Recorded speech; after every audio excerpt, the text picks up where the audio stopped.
আসসালামু আলাইকুম। আজকে আমরা সকালে কি নাস্তা করব সেই রেসিপিটা শেয়ার করছি।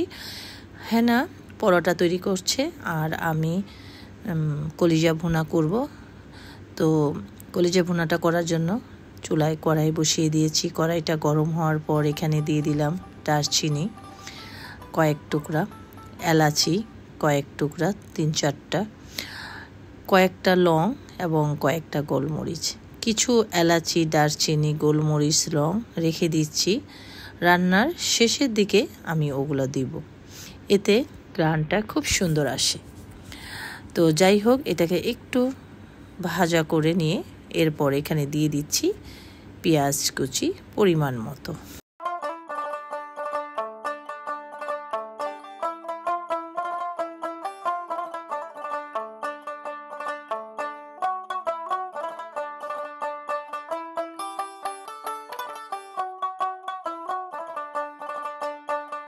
দিয়ে দিচ্ছি লবণ। লবণটা শুরুর দিকেই দিয়ে দিলে পেঁয়াজটা খুব তাড়াতাড়ি নরম হয়ে যায়। তো নরম হয়ে গেলে গ্রেভিটা খুব সুন্দর হয়।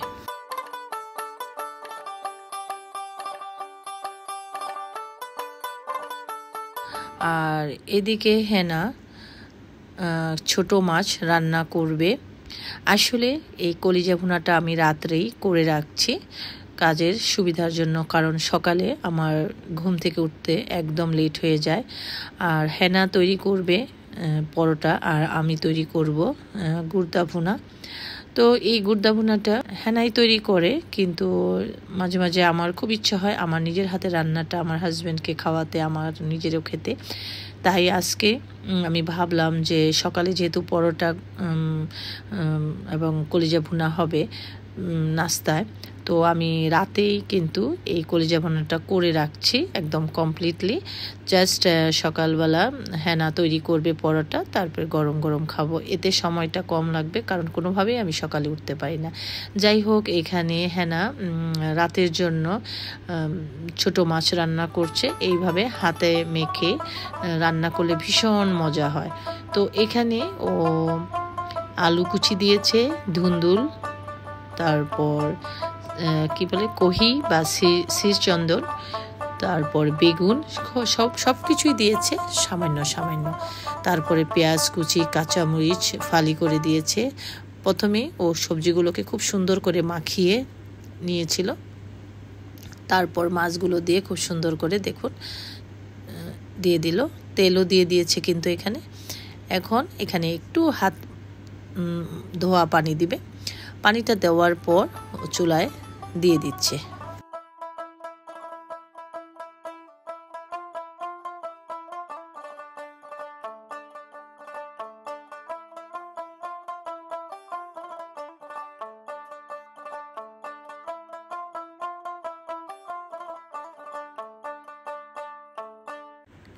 পেঁয়াজটা উনিয়ে এসেছে, এখন এখানে আমি মশলা দিয়ে দিব।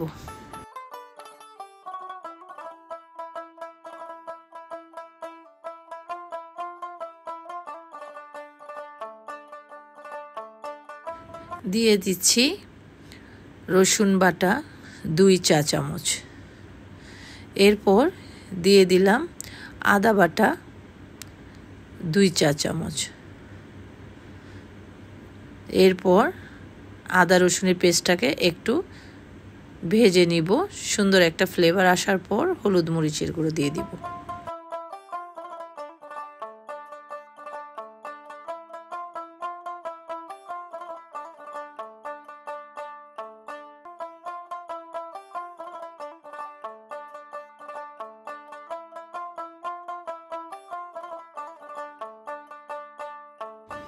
দিয়ে দিলাম 1 চা চামচ হলুদের গুঁড়ো।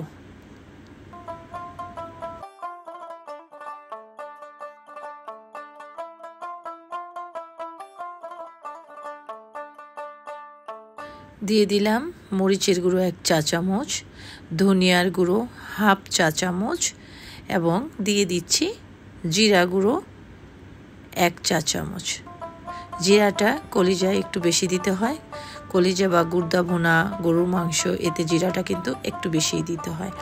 এবার একটু ভাজা ভাজা করে ভুনা করে নিব। আর একটু গরম পানি দিয়ে দিলাম। ভুনাটা খুব ভালো হলে খেতেও কিন্তু তরকারিটা ভীষণ মজা হয়।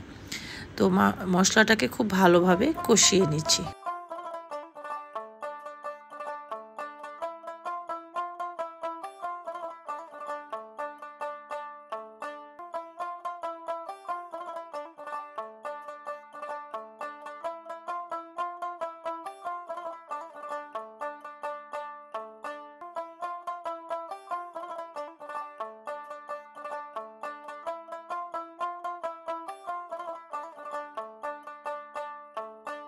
এখানে কয়েকটা কাঁচা মরিচ আমি ফালি করে দিয়ে দিয়েছি, ঝালটা যেন বের হয়ে যায়। এতে পেঁয়াজে যদি একটু ঝাল ঝাল না হয়, অনেক সময় পেঁয়াজ বেশি হলে তরকারি কিন্তু একটু মিষ্টি মিষ্টি লাগে।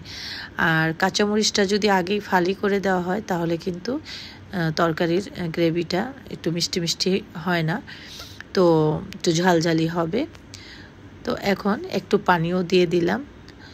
বারবার পানি দিয়ে আমি মশলাটাকে কষিয়ে নিচ্ছি, কারণ গ্রেভিটা খুব সুন্দর হওয়ার জন্য, মশলাটা ভালোভাবে কষানোর জন্য। পানি ছাড়া কষালে একটু পোড়া পোড়া ভাব হবে, তাই এভাবে অল্প অল্প পানি দিয়ে দিয়েই কিন্তু কষিয়ে নিতে হবে। মশলাটা কষানো হয়ে গিয়েছে আমার, এখন আমি গুর্দাগুলোকে দিয়ে দিচ্ছি।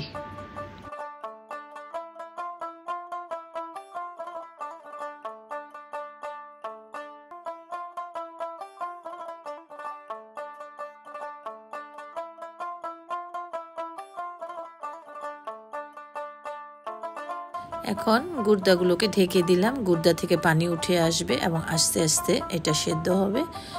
বাকিটা পরে দেখছি।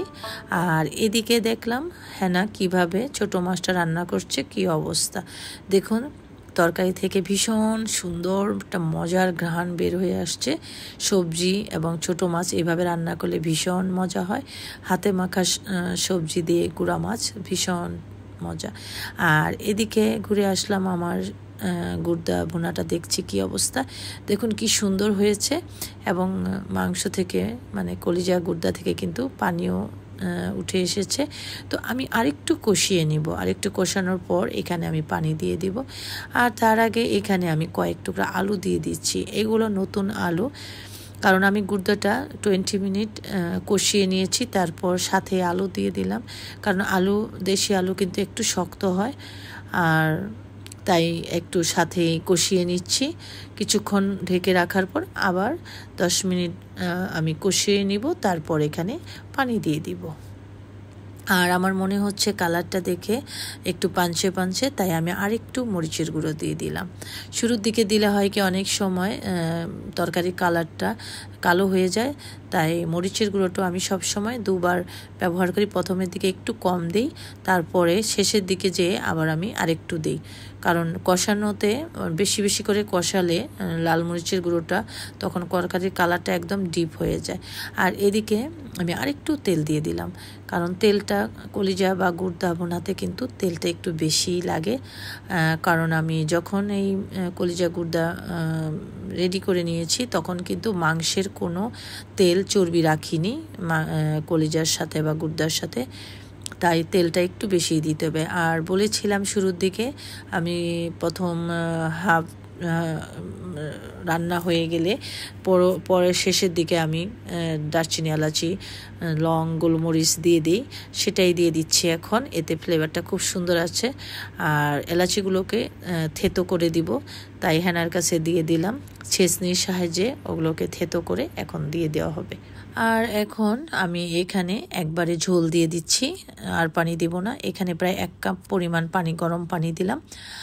আর কলিজা গুর্দার মধ্যে দিয়ে দিচ্ছি কিছু আস্ত কাঁচামরিচ, লাল সবুজ মিলিয়ে দিলাম, দেখতে ভালো লাগে।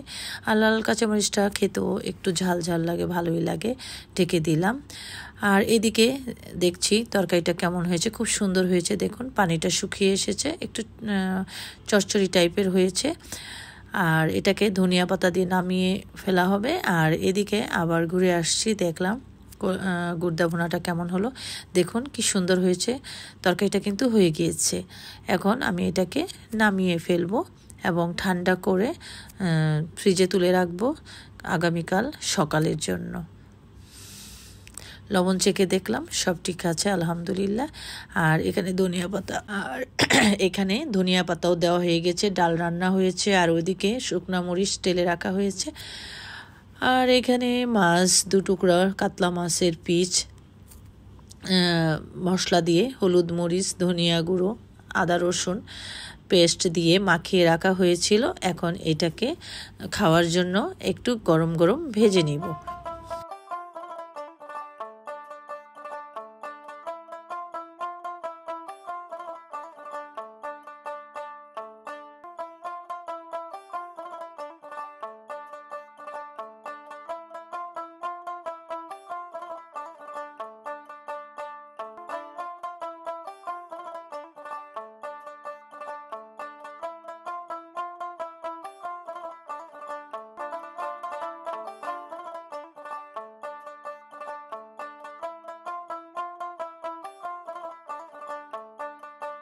আর এই তো মাছ ভাজা হয়ে গেল, আমরাও ডিনারটা শেষ করে নিলাম। আবার চলে যাচ্ছি সকালের নাস্তায়।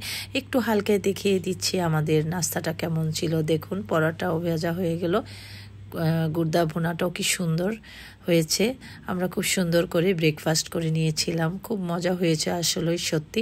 আপনারা আমার রেসিপিটা শেয়ার করবেন, না টেনে দেখবেন, ভালো লাগবে। আল্লাহ হাফেজ। আপনারাও এইভাবে কলিজা গুর্দা ভুনা দিয়ে পরোটা খেয়ে নেবেন।